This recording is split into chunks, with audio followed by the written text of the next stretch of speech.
శ్రీ గణేశాయ నమః. ఓం శ్రీ వేదవ్యాసాయ నమః. ఓం నమో భగవతే వాసుదేవాయ.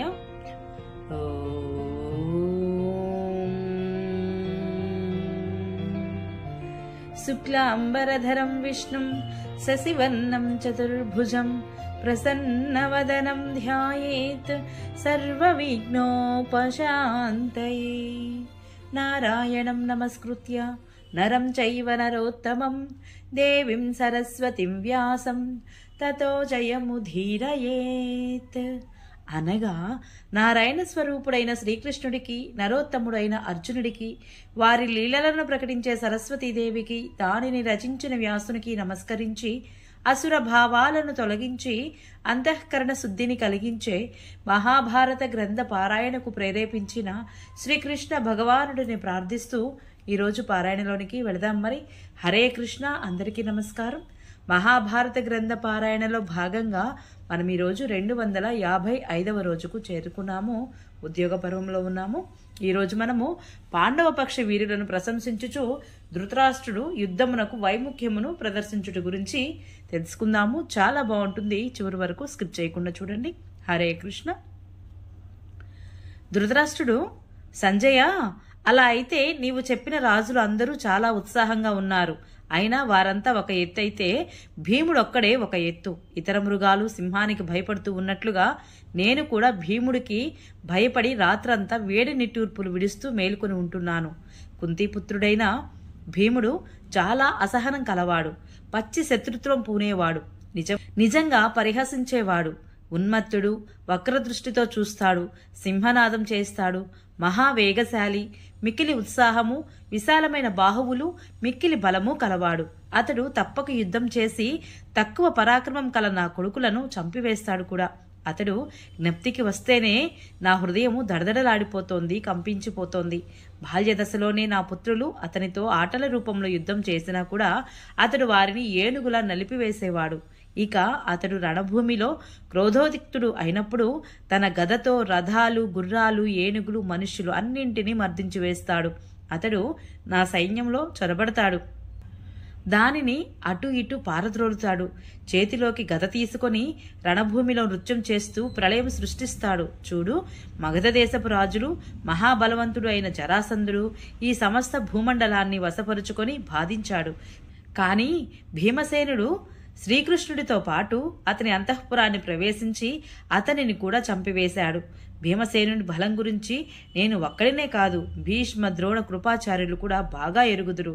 నా విచారమంతా పాండవులతో యుద్ధం చేయడానికే మొగ్గు చూపే వారి గురించే. విదురుడు ఆరంభంలోనే ఏడ్చిన ఏడుపు ఇప్పుడు ఎదుటికి వస్తోంది. ఈ తరుణంలో కౌరవుల మీదికి రాబోయే మహావిపత్తుకు ప్రధాన కారణం జూదమే అని తెలుస్తోంది. నేను చాలా బుద్ధిహీనులను. అయ్యో, సంపద మీద లోభంతోనే నేను ఈ మహాపాపం చేశాను. సంజయ, నేను ఏమి చేయను, ఎలా చేయను, ఎక్కడికి వెళ్ళను? ఈ మందబుద్ధులైన కౌరవులు కాలానికి అధీనులై వినాశనం వైపు వెళుతున్నారు. అయ్యో, 100 మంది పుత్రులు చనిపోయాక వివసుడునై వారి స్త్రీల కరుణా విలాపాలు వినవలసి వచ్చే నన్ను మృత్యువు మాత్రం ఎలా స్పృశిస్తుంది? గాలికి చెలరేగిన అగ్ని గడ్డి కుప్పను దగ్ధం చేసినట్లుగా అర్జునుడి సహాయంతో గదాధారి అయిన భీమసేనుడు నా పుత్రులందరినీ చంపివేస్తాడు. చూడు, ఈనాటి వరకు యుధిష్ఠిరుడు అసత్యమాడడము నేను వినలేదు. అర్జునుడి వంటి వీరుడు అతని పక్షాన ఉన్నాడు కనుక అతడు త్రిలోక రాజ్యాన్ని కూడా పొందగలుగుతాడు. రాత్రింబవళ్లు ఆలోచించినా కూడా రథయుద్ధంలో అర్జునుడిని ఎదిరించగల యోధుడెవడూ నాకు కనపడడం లేదు. ఏదో ఒక రకంగా ద్రోణాచార్యుడు, కర్ణుడు అతనిని ఎదిరించడానికి ముందుకు వచ్చినా అర్జునుడిని వారు జయించగలరు అనేది నాకు సందేహమే.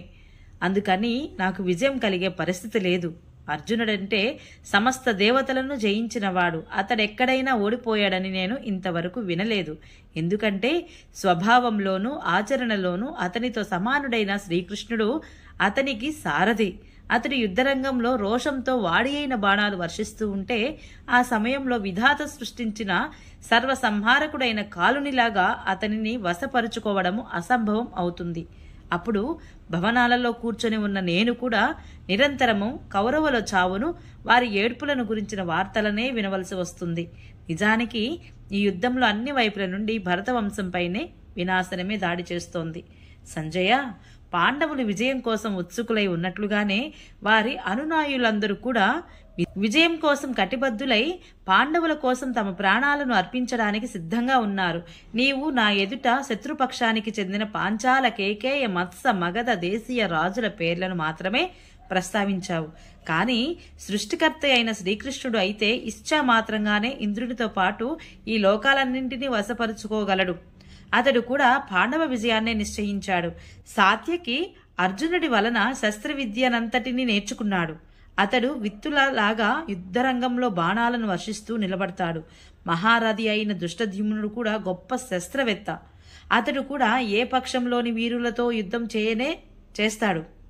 నాయనా, నాకైతే ప్రతిక్షణము యుధిష్ఠిరుని కోపము, అర్జునుడి పరాక్రమము, నకుల సహదేవులు, భీమసేనులు వీరి భయము పట్టుకుంది. యుధిష్ఠిరుడు సర్వగుణ సంపన్నుడు, జ్వలిస్తున్న అగ్ని వంటి తేజస్సు కలవాడు. శలభంలాగా ఆ అగ్నిలో దూకాలని ఏ మూఢుడు కోరుకుంటాడు? కాబట్టి కౌరవులారా, నా మాట వినండి. నాకైతే వారితో యుద్ధం చేయడం మంచిది కాదనిపిస్తోంది. యుద్ధం జరిగితే తప్పకుండా ఈ వంశమంతా నాశనమైపోతుంది. నా నిశ్చితాభిప్రాయము ఇదే. ఇలా చేస్తేనే నాకు మనశ్శాంతి కలుగుతుంది. మీకందరికీ కూడా యుద్ధం చేయకపోవడమే మంచిది అనిపిస్తోంది. మనం సంధి కోసం ప్రయత్నం చేద్దామన్నాడు. అప్పుడు సంజయుడు, రాజా, మీరు చెబుతున్నట్లే ఉంది విషయమంతా. నాకు కూడా గాంధీవ ధనస్సు వలన సమస్త క్షత్రియ నాశనం కనపడుతోంది. చూడండి, ఈ కురుజాంగాల దేశము, పైతృక రాజ్యము, మిగిలిన సమస్త భూమి పాండవుల యొక్క విజయం వలన లభించింది. పాండవులు తమ బాహుబలంతో జయించి ఈ భూమిని మీకు కానుకగా సమర్పించారు. కానీ మీరు దీనిని మీ విజయం ద్వారానే పొందినట్లుగా భావిస్తున్నారు. గంధర్వరాజు చిత్రసేనుడు మీ పుత్రులను బంధించినప్పుడు వారిని కూడా అర్జునుడే విడిపించి తీసుకుని వచ్చాడు. బాణాలు వేయడంలో అర్జునుడు శ్రేష్ఠుడు. ధనస్సులలో గాంధీవం శ్రేష్టము. ప్రాణులందరిలో శ్రీకృష్ణుడు శ్రేష్ఠుడు. ధ్వజాలలో వానర ధ్వజం అన్నింటికంటే శ్రేష్టం. ఈ వస్తువులన్నీ అర్జునుడి వద్దనే ఉన్నాయి. కాబట్టి అర్జునుడు కాలయంత్రం మాదిరిగా మనందరినీ నాశనం చేస్తాడు. భరతశ్రేష్ఠ, భీమార్జునులు ఎవరికి తోడుగా ఉంటారో ఈ సమస్త భూమి నేడు వారిదే. ఇది నిశ్చయమని తెలుసుకోండి అని సంజయుడు ధృతరాష్ట్ర మహారాజుతో పలికాడు. ఓం నమో భగవతే వాసుదేవాయ. ఈరోజు పారాయణ ఇంతటితో సమాప్తం. రేపు మనము సంజయుడు అర్జునుడి రథమును వర్ణించుట గురించి తెలుసుకుందాము. ఈ వీడియో మీకు నచ్చినట్లయితే please subscribe my channel. Like, share, comment please. Thank you.